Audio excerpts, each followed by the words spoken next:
मेरे पैदा होते ही मेरी माँ इस दुनिया से चल बसी। बाप तो पहले ही मर चुका था। सब मुझे मनहूस कहते थे। मैं बहुत खूबसूरत थी, लेकिन बुआ ने मेरी शादी अपने नौकर के 14 साल के बेटे से करवा दी। मेरी बुआ दुनिया के दिखावे के लिए बहुत ही अच्छी औरत थी। वो अनाथ बच्चों के सर पर हाथ रखती और उनका सहारा बनती थी। रामू, जो अपने 2 साल के बेटे को छोड़कर चल बसा था, बुआ ने ही उसे पाल पोस कर बड़ा किया था। मेरी माँ के मरने के बाद बुआ ने मुझे भी पाल पोस कर बड़ा किया था और नौकर के 14 साल के बेटे से बुआ ने मेरी शादी करवा दी। जिसे मैं बच्चा समझकर अपने हाथों में खिलाया करती थी, वही मेरा पति बन बैठा था। लेकिन सर पर आसमान तो तब गिर पड़ा जब उस बच्चे ने कमरे में आते ही मेरे साथ, इससे बड़ा जिंदगी मेरे साथ क्या मजाक करेगी। मैं एक किंग साइज बेड पर बैठी यही सोच रही थी कि जिंदगी ने मुझे कहाँ से कहाँ लाकर खड़ा कर दिया है। आज इतने अरमानों के बाद जब मेरी शादी हुई थी, वो भी एक ऐसे लड़के से जिसे मैंने खुद पाल पोस कर बड़ा किया था, जो कि मुझसे लगभग 14 साल छोटा था। जिंदगी सच में इंसान का मजाक बनाकर छोड़ती है। मेरे साथ भी तो ऐसा ही हो रहा था। मेरा दिल खून के आंसू रो रहा था, क्योंकि मैं बहुत खूबसूरत और नौजवान लड़की थी। मैंने सोचा था कि मेरी शादी किसी अच्छे घराने में होगी और एक अच्छे इंसान से होगी, लेकिन बुआ ने तो मेरी शादी एक 14 साल के लड़के से कर दी। लेकिन ये क्यों हुआ और कैसे हुआ, ये भी एक अलग ही कहानी है। वो एक सर्दियों की सुबह थी जब मैं पैदा हुई थी। मेरे रोने की आवाज़ सुनकर मेरी बुआ ने यही कहा था कि ये तो किसी चमगादड़ के रोने की आवाज़ है, ये तो इंसान की आवाज़ ही नहीं लगती। ये सब सुनकर सब लोग हंसने लगे थे। ये बात मजाक से ज़्यादा मेरे लिए उस वक्त सच्चाई बनकर मेरे सामने आई, जब मेरी माँ मेरी पैदाइश के कुछ ही घंटे बाद इस दुनिया से चल बसी थी और फिर उसके बाद मुझे मनहूस मशहूर कर दिया गया। जो भी मेरे घर आता, मेरी बुआ उससे यही कहती कि ये लड़की बड़ी मनहूस है, इसकी वजह से इसकी अपनी माँ मर गई, तो सोचो अब ये हमारे घरों में क्या तबाही लाएगी। मुझे तो कोई भी अपने घर ले जाने के लिए तैयार नहीं था, पर मेरी बुआ को उनके पति ने जोर दिया कि तुम इस तरह अपनी भतीजी को अकेला नहीं छोड़ सकती। तुम अपने नौकर के बच्चे को सहारा दे सकती हो, फिर भला अपनी भतीजी को ही सहारा क्यों नहीं दे सकती। इस समय तो उसे तुम्हारी मदद की ज़रूरत है। वो बेचारी अभी बहुत छोटी है, अभी अभी पैदा हुई है तो कहाँ जाएगी। उसका तो बाप भी इस दुनिया में नहीं है। बुआ ने बेमन से मेरी जिम्मेदारी अपने सर ले ली थी, लेकिन मैं मनहूस मशहूर हो गई थी, क्योंकि मेरे पापा तो जब मैं मम्मी के पेट में 3 महीने की थी तभी मुझे छोड़कर चले गए थे। मम्मी ने बहुत परेशानियां झेलकर मुझे जन्म दिया था और फिर उसके बाद मम्मी भी मुझे छोड़कर चल बसी। उनके बाद बुआ ने ही पाला, पर जब मैं 7 साल की हुई तो घर में खूब धन दौलत आने लगी थी और बुआ के घर में इस कदर दौलत की रेल पेल हो गई थी कि जिसे देखकर खानदान के सभी लोगों का ध्यान मेरी तरफ हो गया था, क्योंकि मेरे घर में आने से ही दौलत आई थी। बुआ अब सबसे यही कहती थी कि अरे ये तो बड़ी नसीबों वाली निकली। मैं तो इसे मनहूस समझती थी, पर देखो तो सही, इसके आने से मेरे घर के हालात सुधर गए हैं। शायद ये भगवान की बहुत ही चहीती बच्ची है, क्योंकि भगवान ने इसके माता पिता को इसके पैदा होते ही छीन लिया है, इसलिए भगवान की इसके ऊपर खास कृपा है। मैं बुआ की बातें सुनती तो हैरान हो जाती। पहले तो बुआ मुझे मनहूस कदमों वाली कहती थी, अब अचानक ही मेरी तारीफों के पुल बांधना शुरू कर दिए थे। शायद ऐसा होता भी ना अगर बीच में एक और हादसा ना होता, क्योंकि मुझे मासी अपने घर ले गईं। पर जिस दिन से वो मुझे अपने घर ले गई थी, मेरी बुआ के घर नुकसान पर नुकसान हो रहा था और रोज रोज नुकसान होता देखकर बुआ को समझ न आई कि आखिर ऐसा क्या हुआ है। आखिर उन्होंने अंदाजा लगाया कि मेरे जाने के बाद से ये सारे नुकसान हो रहे हैं। तो फिर बुआ ने अपने कान पकड़ लिए, बोली कि अब तो मैं इस लड़की को अपने घर से कहीं नहीं जाने दूंगी। और फिर ऐसा ही हुआ। जब वो मुझे अपने घर वापस लेकर आई तो फिर घर में होने वाले नुकसानों में कमी होने लगी थी, बल्कि वही नुकसान अब फायदों में बदलने लगे थे। अब मेरी बुआ को विश्वास आ गया कि सच में ये लड़की तो बहुत ही शुभ कदमों वाली है, आगे से इसे घर से बाहर नहीं जाने दूंगी। और फिर बुआ ने जो कुछ शुरू किया वो मेरे लिए एक नई मुसीबत थी। मैं तो यही समझती थी कि बुआ मेरे साथ अच्छा व्यवहार करेंगी, पर उन्होंने मुझे सोने वाली चिड़िया समझ लिया था और दिन रात मेरी ऐसी सुरक्षा करती जैसे मैं कोई कांच की गुड़िया हूँ और कहीं से टूट ना जाऊँ। बुआ ने मुझे घर में कैद कर लिया था। वो मुझे न किसी से मिलने देती, न बातचीत करने देती। बुआ कहती कि अगर मेरे पास कोई ऐसा रास्ता होता कि मैं तुझे अपने घर में हमेशा हमेशा के लिए रख लेती तो मैं तुझे कहीं न जाने देती। लेकिन क्या करूं, तू लड़की जात है। एक न एक दिन तेरी शादी करनी ही होगी और तू मेरा घर छोड़कर चली जाएगी और फिर मेरे घर में जो माया बसती है वो तेरे साथ ही चली जाएगी। मुझे तो कुछ समझ नहीं आता कि मैं क्या करूं। मैं बुआ की बातें समझ ही नहीं पाती थी कि आखिर बुआ कहना क्या चाहती हैं। बुआ के ज़्यादा बच्चे नहीं थे, उनकी भी बस एक ही बेटी थी जो कि अभी बहुत छोटी थी, लेकिन उन्होंने अपने नौकर के एक बेटे को अपने साथ रखा हुआ था। बुआ का नौकर अपने 2 साल के बेटे को बुआ के हवाले छोड़कर इस दुनिया से चला गया था। उसके बाद मेरी बुआ ने ही रामू के बेटे रवि को पाल पोस कर बड़ा किया था, जो अब 14 साल का हो चुका था और मेरी उम्र 28 साल हो चुकी थी। मेरे रिश्ते तो आते थे, लेकिन मेरी बुआ मेरी शादी नहीं करवाना चाहती थी। उन्हें लगता था कि मेरे घर से जाते ही उनके घर में नुकसान होना शुरू हो जाएंगे और जो पैसे की रेल पेल है वो ख़त्म हो जाएगी। इसीलिए वो अब तक मुझे घर पर बैठा कर रखे हुए थीं। लेकिन कुछ भी कहो, मेरी शादी के पहले के ये 28 साल बहुत ही आराम से कटे थे। बस एक ही दुख था कि बुआ मुझे कहीं बाहर नहीं जाने देती थी। एक दिन मेरी मौसी मेरे घर आई। वो ड्राइंग रूम में बैठी बुआ से बातें कर रही थी। मेरी मौसी मेरे लिए एक रिश्ता लेकर आई थी। लड़का बहुत ही अच्छा और पढ़ा लिखा था। मौसी का कहना था कि निहारिका की शादी इस लड़के से कर देनी चाहिए। निहारिका इस लड़के के साथ बहुत खुश रहेगी। लड़का बहुत खूबसूरत था, पढ़ा लिखा था और नौकरी करता था। मौसी ने बुआ से पूछा कि आपने निहारिका के बारे में क्या सोचा है? आखिर उसकी एक न एक दिन तो शादी करनी ही होगी। फिर भला मेरा लाया हुआ ये रिश्ता आप स्वीकार क्यों नहीं कर रही हैं? लेकिन बुआ किसी भी तरह मेरा रिश्ता करने को राजी नहीं थी और जब मासी ने भी पीछा नहीं छोड़ा तो बुआ ने कह दिया कि मैंने तो निहारिका का कब से रिश्ता कर रखा है, आप इस लड़के के लिए कोई दूसरी लड़की देख लें। ये सुनकर मासी हैरान हो गई और बुआ से पूछने लगी कि भाभी, आपने निहारिका का रिश्ता कहाँ तय कर दिया है? बुआ कहने लगी कि मैंने इसका रिश्ता जहाँ भी तय किया हो, तुम लोगों को उसकी खबर लेने की ज़रूरत नहीं है। जब ये छोटी थी तो उसको पाल पोस कर मैंने ही बड़ा किया है और अब इसका रिश्ता करने का हक भी मैं रखती हूँ। मासी कहने लगी कि बहन, मैं तुम्हें कुछ नहीं कहती, बस मुझे बता दो कि तुमने निहारिका का रिश्ता कहाँ तय किया है। तब बुआ ने जो बात बोली उसने मुझे न सिर्फ हैरान कर दिया बल्कि मेरी आंखों से भी आंसू बहने लगे थे। बुआ बोली कि मैंने निहारिका का रिश्ता रवि के साथ तय कर दिया है। रवि का नाम सुनकर जहाँ मेरी मौसी हक्का बक्का रह गई थी, मैं भी आंखें फाड़े बुआ को देख रही थी। मैं पर्दे के पीछे से निकलकर बुआ के सामने खड़ी हो गई। मैंने रोते हुए कहा, बुआ, ऐसा कैसे हो सकता है? आप ऐसा कैसे कर सकती हैं? रवि तो मेरे छोटे भाई जैसा है। बचपन से रवि का मैंने कितना ध्यान रखा है। एक बड़ी बहन बनकर आप उसे मेरा पति कैसे बना सकती हैं? और फिर अभी वो बहुत छोटा है। बुआ ने मुझे डांटते हुए कहा कि बड़ों के बीच में टांग मत अड़ाया करो और इस तरह हमारी बातें छुप छुप कर क्यों सुन रही थी? मुझे तो लगता है तुझे शादी करने का बहुत शौक है, इसीलिए अपनी शादी की बातें छुप छुप कर सुन रही थी। बुआ ने मुझे डांटते हुए कहा। मैंने रोते हुए कहा, बुआ ऐसी बात नहीं है, लेकिन आप मेरा रिश्ता एक 14 साल के लड़के से मत करें। भला ये कहाँ की शादी होगी? ऐसी बेजोड़ की शादी बिल्कुल मत करें। मेरी बात सुनकर बुआ हंसने लगी, कहने लगी, अरे भाई क्यों ना करूं, तू मेरे लिए इतनी शुभ है। तू तो मेरे लिए सोने का अंडा देने वाली मुर्गी है। मैं तुझे इस घर से बाहर नहीं जाने दूंगी। बुआ, भगवान के लिए मेरी ज़िंदगी बर्बाद मत करें। मैं भला 14 साल के छोटे से बच्चे के साथ कैसे रह पाऊंगी? इस बच्चे को अपना पति कैसे मान लूं? मैंने चिल्लाते हुए कहा तो बुआ ने मेरा मुंह जोर से पकड़ लिया और बोली, आइंदा अगर तूने ऐसी बात कही तो मुझसे बुरा कोई नहीं होगा। वो तुझसे 14 साल छोटा जरूर है, लेकिन वो देखने में 17-18 साल का लगता है और तुम भी जवान हो। मैं बुआ की बात काटते हुए बोली कि अभी तो मैं जवान हूँ, लेकिन कल जब मेरी जवानी ढलने लगेगी तो फिर उस समय रवि की जवानी चढ़ने लगेगी। तब रवि क्या करेगा? क्या वो मेरे साथ निभा कर पाएगा? क्या वो अपने साथ एक बूढ़ी पत्नी को रख पाएगा? क्या एक बूढ़ी पत्नी को वो स्वीकार कर पाएगा? मेरी जिंदगी तो बर्बाद हो जाएगी।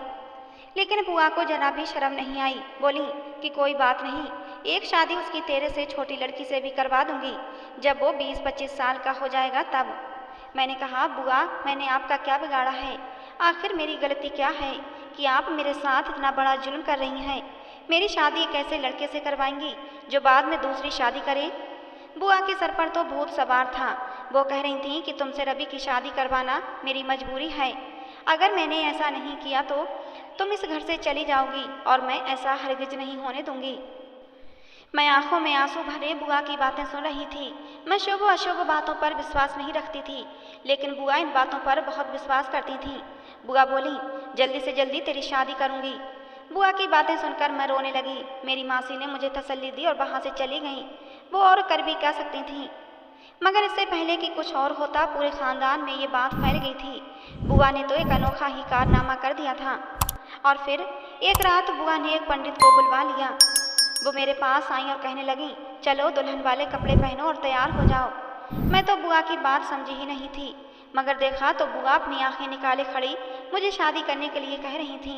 मैंने कहा कि बुआ ये सब कुछ किया है, आप इतनी जल्दबाजी क्यों कर रही हैं? मैं ये शादी हरगिज नहीं करूँगी। भला इस शादी का क्या जोड़ है? मैं बालिग हूँ और मुझे पूरा हक है कि मुझे किसके साथ शादी करनी है और किसके साथ नहीं। मैं अपनी जिद पर आ गई थी। मैंने दिल में पक्का इरादा कर लिया था कि मैं उस बच्चे से हरगिज शादी नहीं करूँगी। और तब बुआ ने एक ऐसी बात बोली जिसने मेरा कलेजा छलनी कर दिया। वो बोली कि तेरी माँ भी ऐसी ही थी और तू भी ऐसी ही निकली। मैं तेरी ज़िंदगी बर्बाद कर दूँगी अगर तुमने रवि से शादी नहीं की तो। तू खुद को समझती क्या है? कहीं की हीरोइन है क्या जो मैं तेरे लिए मरी जा रही हूँ? तू यहाँ से गई तो किसी और के घर भी बस नहीं पाएगी। ये मेरी बात लिख कर रख ले। मैं तुझे हमेशा अपने घर पर बिठा कर रखूँगी और यहीं बैठा कर बूढ़ा कर दूँगी, लेकिन तेरी कहीं शादी नहीं करूँगी। बुआ की बातें मैं आंखें फाड़े सुन रही थी। वो मुझे किसी डायन से कम मालूम नहीं हो रही थी। और फिर मैंने सर झुका लिया। मेरी आंखों से आंसू बहने लगे थे। अपनी बेबसी पर मुझे रोना आ रहा था। कुछ देर बाद कमरे में बुआ के पति आ गए। मैंने उनसे रोकर शिकायत की। वही मुझे आखिरी सहारा लग रहे थे, लेकिन वो भी बोले कि तुम्हारी बुआ कोई भी काम जल्दबाजी में नहीं करती है। आज उसने तुम्हें रवि की पत्नी बनाने का फैसला किया है तो हो सकता है इसमें तुम्हारी भलाई हो और तुम्हें इस घर में किसी तरह की कोई परेशानी नहीं होगी। और रही बात रवि की तो दूसरी शादी करने की, तो तुम इस बात की चिंता मत करो। जब तक मैं इस घर में मौजूद हूँ तुम्हारा पति तुम्हारे साथ रहेगा और कभी भी दूसरी शादी नहीं करेगा। भगवान तुम दोनों की ज़िंदगी लंबी करे। मैं रवि को ऐसा कुछ भी नहीं करने दूंगा। मैं तुमसे वादा करता हूँ। मैं रवि से वादा लूँगा कि वो हमेशा तुम्हारा बनकर रहेगा, तुम्हारे अलावा किसी और के बारे में सोच भी नहीं सकता। फूफा जी की बातें सुनकर मैं थोड़ा सुकून से हो गई थी। मैंने सोचा चलो कोई बात नहीं, अगर रवि अभी बच्चा है और जब जवान हो जाएगा और अगर दूसरी शादी कर भी लेगा तो कम से कम फूफा जी ने वादा किया था कि वो अपनी सारी जायदाद मेरे नाम कर देंगे। कम से कम मेरी ज़िंदगी तो आराम से कट जाएगी। इसके अलावा मैं कर भी क्या सकती थी? मैं एक अनाथ लड़की, मेरे सर पर मेरे माँ बाप का हाथ नहीं था। मैं दूसरों के रहम करम पर ही थी और फिर मैं मान गई थी। खैर मेरी शादी हो गई। मेरा पति एक 14 साल का बच्चा बन चुका था। मुझे उस बच्चे से कोई डर नहीं था। मैं जानती थी कि वो तो बहुत ही कम उम्र है, छोटा सा बच्चा है। वो भला मेरे साथ क्या करेगा? उसे डांट कर मैं कमरे से भगा दूंगी। कभी मेरे सामने सर उठाकर बात नहीं कर सकेगा। पर मैं नहीं जानती थी कि मर्द तो मर्द होता है, फिर चाहे वो बच्चा हो, बड़ा हो या फिर बूढ़ा, वो अपने नेचर से बाज नहीं आता। बुआ ने मुझे कमरे में पहुंचा दिया था। मैं दुल्हन बनी लाल जोड़ा पहने बैठी थी, तभी एकदम से दरवाज़ा खुला और रवि अंदर कमरे में दाखिल हुआ। उसकी उम्र तो सिर्फ 14 साल थी, पर उसने खूब कद काट निकाला था। वो देखने में 17-18 साल का लगता था। कमरे में दाखिल होते ही उसने मेरी तरफ देखा और बोला, निहारिका तुम बहुत सुंदर हो। मेरा दिल तो नहीं चाहता कि मैं तुम्हारे साथ ऐसा करूं, पर क्या करूं, मेरी मजबूरी है। तुम्हें मेरे साथ चलना होगा। मैं उसकी तरफ हैरान होकर देखने लगी। रवि, कहाँ चलना होगा? ये तुम कैसी बातें कर रहे हो? चुपचाप बेड पर आओ और सो जाओ, काफ़ी रात हो गई है। मैं उसे बच्चों की तरह डांटने लगी। मुझे आज भी वो समय याद था जब मैं उसे ऐसे ही डांट डांट कर होमवर्क करवाया करती थी और कभी कभी उसे खाना भी अपने हाथों से खिलाया करती थी। और आज वही मेरा पति बना बैठा था। मुझे अपनी किस्मत पर हंसी आ रही थी कि किस्मत ने मेरे साथ कैसा गंदा मजाक खेला था, क्योंकि ये सब कुछ जो हो रहा था वो मेरी समझ से बिल्कुल भी बाहर था। खैर मैंने रवि से और ज़्यादा कुछ नहीं कहा। मैं नहीं चाहती थी कि वो बिगड़ जाए और फिर बेकार में मुझ पर अपनी मर्दानगी दिखाने लग जाए। रवि धीरे धीरे मेरे करीब आ रहा था। अब मुझे उससे डर महसूस हो रहा था। मैं तो रवि को अपना छोटा भाई समझती थी और रवि भी तो मुझे दीदी कहकर ही बात किया करता था। वो बेड पर आकर बैठा और मुझे एक ऐसी बात कही कि मैं हैरान रह गई। मेरी तरफ झुककर बोला, मुझे माफ़ कर दो। माँ जी ने अपने लालच में तुम्हारी शादी मेरे साथ कर दी है। उन्हें ऐसा नहीं करना चाहिए था। मैं जब से बड़ा हुआ हूँ मैंने हमेशा देखा है कि आप मेरा किस तरह ख्याल रखती थी। आपने मुझे माँ बनकर पाला है। अब अगर मैं आपसे शादी का रिश्ता निभाऊंगा तो ये तो ऐसा ही हो जाएगा कि माँ बहन का रिश्ता बदनाम हो गया, और मैं ऐसा सोच भी नहीं सकता। दीदी, मैं आज भी पहले की तरह हूँ। मैं आज भी आपको अपनी बड़ी बहन समझता हूँ। इसके अलावा मैं अपने मन में कोई दूसरा रिश्ता सोच भी नहीं सकता। आप अपने मन से सारे डर निकाल दें। मैं आपको हाथ भी नहीं लगाऊंगा, ना ही आपसे कोई ऐसी बात करूंगा। मैं हमेशा आपको अपनी बड़ी बहन समझा है और हमेशा समझता रहूंगा। पर एक रात के लिए आपको मेरे साथ चलना होगा, और वो रात आज की ही रात है। मैं रवि की बातें सुनकर हैरान हो रही थी। एक तरफ रवि मुझे बहन कह रहा था तो दूसरी तरफ रात को मुझे अपने साथ चलने का कह रहा था। मैंने रवि से कहा कि मैं समझी नहीं, तुम आखिर कहना क्या चाहते हो? मुझे समझ नहीं आ रहा कि क्या करूं। तुम हो कि मुझे यहाँ से भी चलने का कह रहे हो? रवि मुझे दिलासा देकर बोला, दीदी मैं छोटा तो हूँ पर तुम्हारी सुरक्षा तो कर ही सकता हूँ, क्योंकि मैं एक मर्द हूँ। मैं तुम्हें यहाँ से ले जाऊँगा, उसके बाद तुम्हारी ज़िंदगी में कोई तकलीफ कोई परेशानी नहीं आएगी। तुम चलो बस, मैं तुम्हें यहाँ से आज़ादी दिलवाऊँगा और उसके बाद तुम अपनी ज़िंदगी में हमेशा खुश रह सकोगी। ये कहकर उसने मुझे एक चादर में लपेट दिया। कहने लगा, मेरे साथ गाड़ी में बैठो और अभी इस घर से निकलने में खैर है। मुझे रवि गाड़ी में बिठाकर बाहर ले आया। गाड़ी रवि ही चला रहा था। मैं बहुत हैरान थी। रवि बहुत ही कम उम्र में गाड़ी चलाना सीख गया था। मैं हैरान थी कि रवि किस कदर ध्यान से गाड़ी चला रहा था। काफ़ी देर गाड़ी चलाने के बाद उसने गाड़ी एक जगह रोकी और किसी को फ़ोन करने लगा। हाँ कहो, तुम कहाँ हो? दूसरी तरफ से कोई उसे जगह का पता बताने लगा, तो फिर उसने गाड़ी उसी तरफ मोड़ दी। लगभग 10 मिनट के बाद हम लोग एक मंदिर के सामने पहुंच गए थे।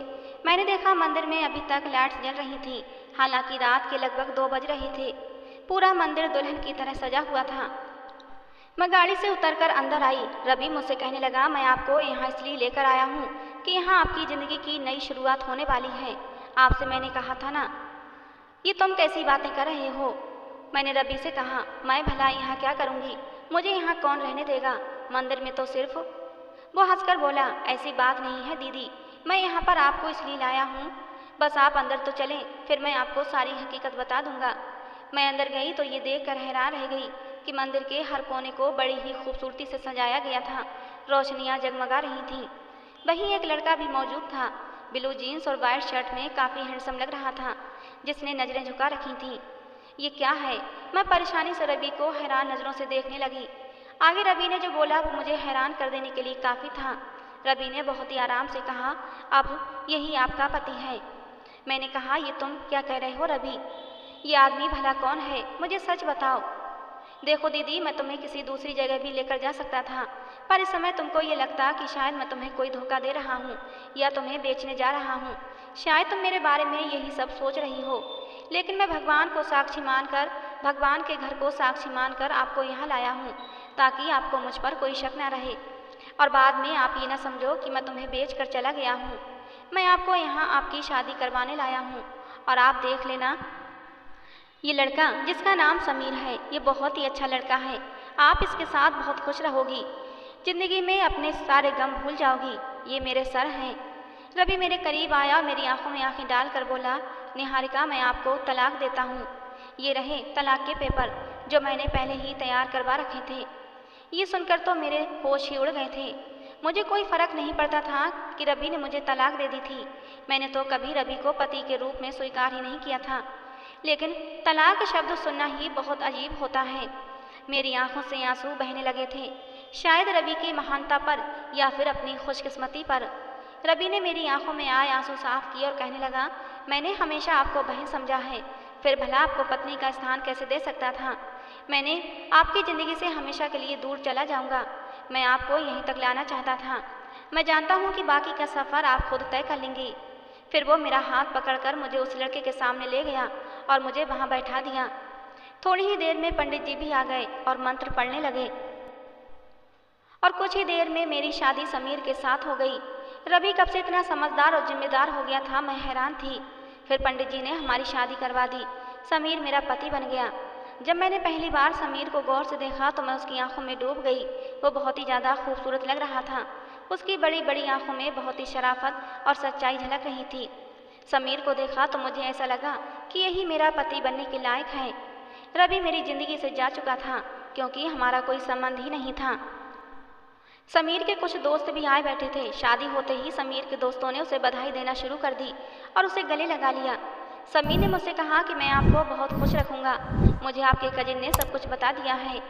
उसने बताया कि आपकी बुआ आप पर जुल्म करती हैं और आपकी शादी भी उन्होंने इस 14 साल के बच्चे से कर दी क्योंकि वो लालच में आ गई थी और आपको हमेशा अपने घर में रखना चाहती थी। वो अंधविश्वास में पड़ गई थी। रवि आपकी बहुत इज्जत करता है। वो हमेशा ही आपका नाम बहुत ही सम्मान से लेता था। वो मुझसे भी कभी कभी आपकी बातें कर लेता था कि मेरी दीदी ने मुझे माँ बनकर पाला है। बल्कि एक दिन तो उसने आपकी वजह से एक लड़के से खूब लड़ाई की थी, लेकिन आपकी बुआ ने आपके साथ गलत किया जो इस रिश्ते में आप दोनों को बांध दिया। हालांकि सच तो ये है कि रवि किसी और लड़की को पसंद करता है और आगे जाकर उसी लड़की से शादी करना चाहता है। ये सुनकर मैं हैरान हो गई थी। मैंने रवि की तरफ देखा तो रवि ने भी हाँ में सिर हिला दिया और बोला, दीदी आप अब इन्हीं के साथ रहेंगी, सारी जिंदगी इन्हीं के साथ गुजारनी है। अब आपकी बुआ आपका कुछ नहीं बिगाड़ सकती। उन्होंने आपको मेरे हवाले किया था और आप मेरी पत्नी बन चुकी थीं। अब आपके ऊपर मेरा हक था कि मैं आपको जिसके साथ रखूं। रात काफ़ी हो रही थी। रवि घर चला गया। समीर मेरा हाथ पकड़कर बोला, चलो घर चलते हैं, मैं तुम्हें अपनी ज़िंदगी का एक राज बताना चाहता हूँ। मैंने कहा ठीक है।